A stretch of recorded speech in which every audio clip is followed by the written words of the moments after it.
Welcome to the Snapshots of History channel. The Wild West was a place where a shot could decide fate sooner than a word. In this video, you will learn about the most daring outlaws, fearless bounty hunters, and why even honest men had to keep a revolver handy. In the second half of the 1800s, the U.S. was actively expanding its borders.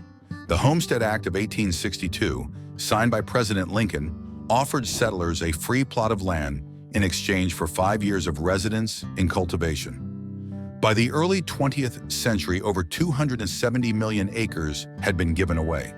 Towns grew rapidly around the mines and railroads, and power there had little time to consolidate. Sheriffs were woefully understaffed. In some places, there was only one lawman for every couple of thousand residents. The only way to defend oneself was with personal weapons and the ability to use them. If the law is far away, you have to defend yourself.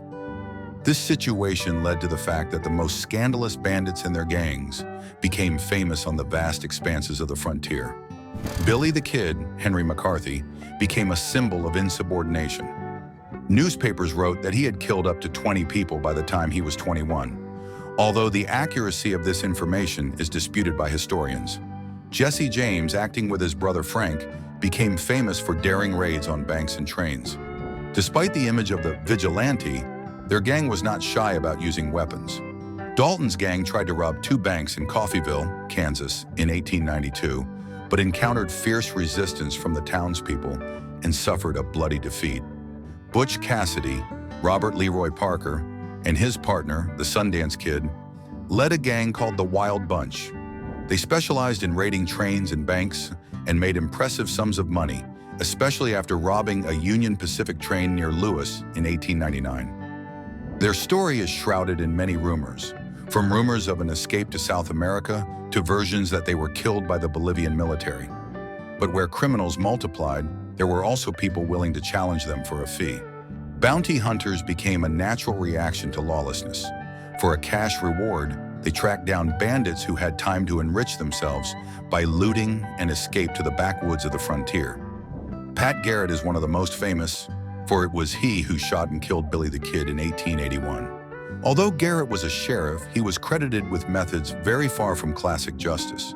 Often hunters had to decide by fate itself, to surrender the bandit alive, or if the resistance was too desperate, to bring only proof of the elimination of the criminal.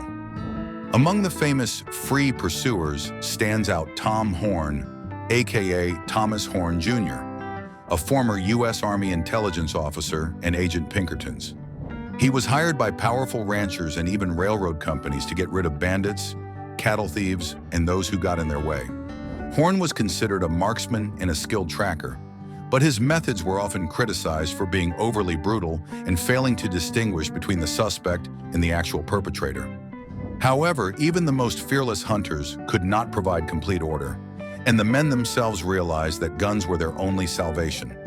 Weak power and vast distances made defense of city limits and farms nearly impossible without personal armament.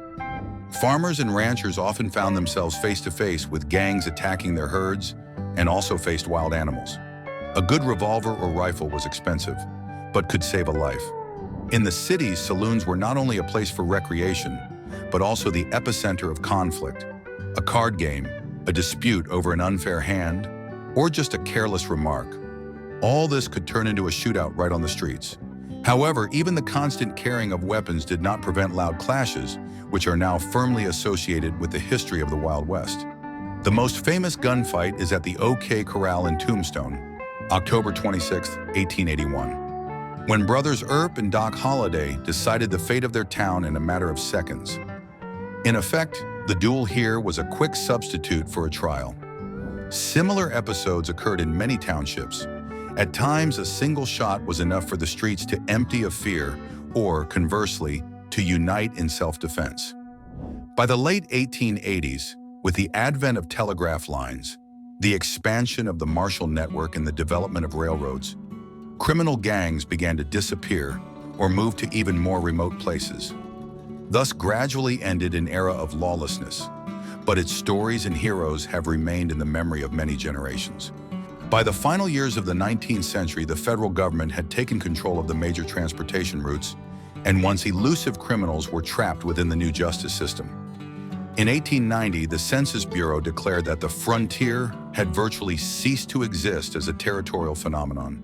The United States had already covered the entire continent. The Wild West entered popular culture as a land of adventure and romance. But behind the facade of Westerns was a tough struggle for survival, where everyone had to rely on their own strength and courage.